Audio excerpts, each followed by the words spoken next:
جمع تقسیم کی ایپیسوڈ 9 اور 10 بہت امپورٹنٹ تھی کیونکہ اس میں ہم لوگوں کو اس ڈرامے کا ایک ٹویسٹ نظر آیا، ایک فیملی سسٹم کا ایک بہت بڑا جو ایک بیک لیش ہے وہ ہم نے دیکھا کہ کس طرح سے جوائنٹ فیملی سسٹم میں جو ہراسمنٹ ہوتی ہے اس کے بارے میں یہ دو ایپیسوڈ بہت امپورٹنٹ تھیں۔ ایپیسوڈ 10 شروع ہوتی ہے تو اس میں دکھایا جاتا ہے کہ لاسٹ ایپیسوڈ میں کیونکہ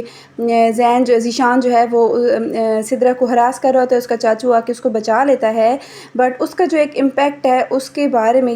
آج والی جو ایپیسوڈ ہے اس پہ ہم ڈسکس کریں گے۔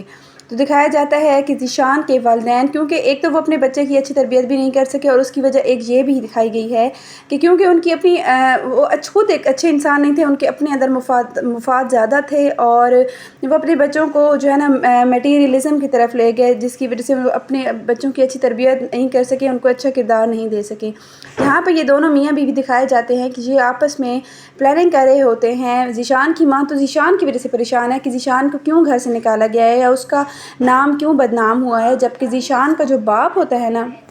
وہ اس لیے پریشان ہوتا ہے کیونکہ اس کو اپنے کاروبار کی فکر ہے۔ ذیشان کا جو باپ ہے اس کو ایک طرف اس کی سگی بھتیجی ہے جس کے ساتھ یہ ہراسمنٹ ہوئی ہے، اس کی اتنی فکر نہیں ہے اپنے بیٹے کے، اور اپنا نام جو ان کا بدنام ہوا ہے اور جو فیملی سسٹم ان کا سارا ایک ڈسٹرب ہوا ہے اس کی اتنی فکر نہیں ہے جتنی اس کو اس چیز کی فکر ہے کہ اس کو اس کے کاروبار کا جو حصہ ہے وہ نہیں ملے گا۔ یہ نہ ہو کہ ان کا جو باپ ہے وہ یہ حصہ جو ہے نا وہ اس میں سے اس کو آگ نہ کر دے۔ اگر اس کی بیوی جیسے کہہ رہی ہے کہ ذیشان کو کسی طرح سے روک لو، اس کو مت جانے دو، وہ کہتا ہے کہ نہیں، وہ اس وقت ذیشان کو اس لیے بھی ذیشان پہ غصہ ہے کیونکہ اگر وہ ذیشان کو روک لیتا ہے تو پھر اس کا جو باپ ہے وہ اس وقت بہت غصے میں ہے، اور وہ اس کو جائیداد سے آگ کر دے گا، اس بزنس سے جس کے لیے اس نے ساری زندگی محنت کی ہے۔ تو وہ اپنے بزنس کے لیے کسی قسم کا کوئی کمپرومائز نہیں لیتا، اور وہ اپنی بیوی کو بھی سمجھاتا ہے کہ وقت کے ساتھ سب کچھ ٹھیک ہو جائے گا، ابھی ہمیں یہ سوچنا چاہیے حالات کیسے ٹھیک ہے۔ دوسری جانب دکھایا جاتا ہے کہ جو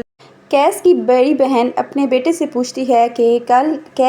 تم کیس سے کچھ باتیں کر رہے تھے، اور اس کے بعد کیس کہاں چلا گیا تھا اور وہ واپس ہی نہیں آیا تھا۔ تو اس کا بیٹا بتاتا ہے کہ میں نے ذیشان کے برے کردار کے بارے میں سب کچھ بتا دیا تھا، جس پہ اس کی ماں کو اس کو اپریشیٹ کرنے کی بجائے وہ اسے کہتی ہے کہ تم نے یہ کیوں بتایا، حالانکہ جو اس کا بیٹا کر رہا تھا وہ ایتھیکلی ٹھیک تھا کہ اگر ایک آپ کا گھر میں کوئی بچہ خراب ہو رہا ہے تو آپ کو رپورٹ کرنا چاہیے، لیکن اس کی ماں نے اس کو سمجھا دیا، تو اسے کہا کہ تم نے کیوں لیا ہے، تمہارا کیوں نام آئے گا۔ دوسری بات یہ ہے کہ تمہارا ماموں ناراض ہو جائے گا، ممانی ناراض ہو جائیں گے، ہمارا اس سے کیا ہے۔ تو یہ غلط بات تھی۔ ادھر دکھایا جاتا ہے کہ ذیشان کا جو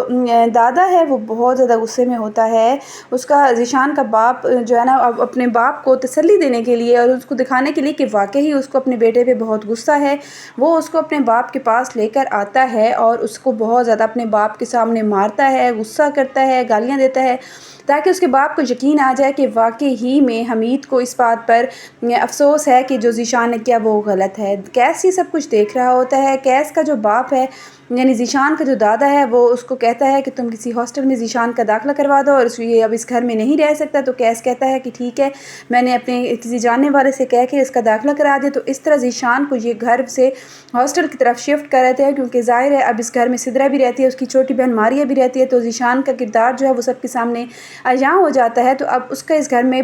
رہنا جو ہے وہ مناسب نہیں ہے، اور اس کو غصہ بھی بہت زیادہ ہے۔ تو سب کو ایک جگہ پہ اکٹھا رکھنے کے لیے حمید کو اور اس کے دوسرے بھائی مجید کو اکٹھا رکھنے کے لیے ان کا باپ فیصلہ کرتا ہے کہ ذیشان کو ہاسٹل بھیج دیں۔ ذیشان کا باپ اس بات پہ فوراً ایگری ہو جاتا ہے کیونکہ حمید جو ہے اس کو وہ لالچی ہے، اس کو اپنے کاروبار کی پڑی ہے، تو وہ اپنے باپ کو کسی بھی طرح راضی کرنے کے لیے ایک تو یہ کہتا ہے کہ ٹھیک ہے میں اس کو بھیج دوں گا ہاسٹل، دوسرا وہ یہ بھی میاں بیوی کہتے ہیں کہ ہم سدرا کا رشتہ لیں گے، کیونکہ ان کو یہی تھا کہ ان کے یہ سب گھر والے پریشان ہیں کہ آج اس کی عزت پہ بات آئی ہے تو یہ نہ ہو کہ کل اس کا رشتہ کہیں نہیں ہوگا، تو وہ کہتے ہیں کہ ہم اس کو اپنی بہو بنا لیں گے، یعنی کہ وہ وقتی طور پہ حالات پر قابو بھی پاتے ہیں، ہمدردی بھی سمیٹ رہے ہیں اور اس بات کو رفع دفع کرنا چاہتے ہیں تاکہ ان کے بیٹے پہ کوئی نام نہ آئے اور ان کی جو کاروبار ہے سب کچھ ہے جائیداد وہ ان کو ملے۔ یہ ان کی پلاننگ ہوتی ہے جس میں وہ خود غرضی دکھا رہے ہوتے ہیں، اور جو بہت ہی خوبصورتی سے ڈپکٹ کیا گیا ہے ہمارے جوائنٹ فیملی سسٹم کو، جس میں واقعی ہی رشتوں میں محبت ایک طرف، جو کہ لیکن جو ہر کسی کے اپنے ذاتی مفادات ہوتے ہیں نا، وہ سب سے زیادہ اہم ہوتے ہیں. سب کو صرف اپنے ذاتی مفادات کی پڑی ہوتی ہے. تو اس کو بہت خوبصورتی سے ڈپکٹ کیا گیا ہے کہ ان کا جو ماں باپ ہے وہ اپنی طرف سے ٹھیک ہیں، لیکن ان کا جو نظریہ ہے نا کہ ہم نے سب بچوں کو اور ان کے بھی بچوں کو آگے سے مطلب ایک ہی گھر کے اندر، بے شک سب کو رومز بھی ملے ہیں، وہ سب کو اسپیس انہوں نے دی ہوئی تھی، لیکن پھر بھی ایک ہی گھر میں رہنا ہے، ایک ہی کچن سے کھانا کھانا ہے سب نے اور مل کے کام کرنا ہے. تو آج کے دور میں یہ سب کچھ اتنا پاسبل نہیں ہے، لیکن پھر بھی ان لوگوں تو ہمارے اس وقت ہمارے ملک میں بہت سے ایسے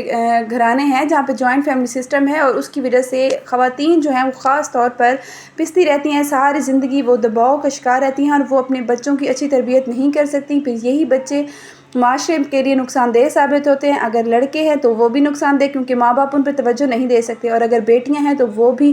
جو ہے وہ ذہنی دباؤ کا شکار رہتی ہیں. تو کل یہی بیٹیاں آگے جا کے انہوں نے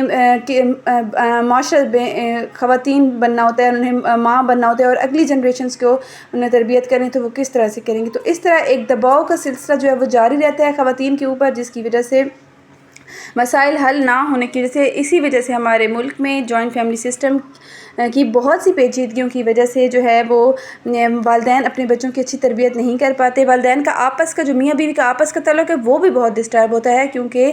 جب گھر میں بہت سے لوگ رہتے ہیں تو آپ میاں بیوی کے لیے وقت ہی نہیں ہوتا کہ وہ ایک دوسرے کے ساتھ وقت گزار سکیں. میں یہ نہیں کہتی کہ 100% ساری برائیاں جوائنٹ فیملی سسٹم میں بھی ہیں. جو سیپریٹ سسٹم جو ہوتے ہیں وہاں پہ بھی بچوں کے ساتھ بہت زیادہ ہراسمنٹ ہوتی ہے. ہراسمنٹ کے علاوہ وہاں پہ بھی فائنینشلی بھی برڈن ہوتا ہے، وہاں پہ بھی سٹریس ہوتی ہے، ہسبینڈ وائف کے درمیان بہت سی پرابلمز ہوتے ہیں. لیکن ایک مسئلہ جو اس وقت اس ڈرامے میں ڈپکٹ کیا گیا ہے، جس کو پوری دنیا نے بہت زیادہ پسند کیا ہے ہمارے ملک میں،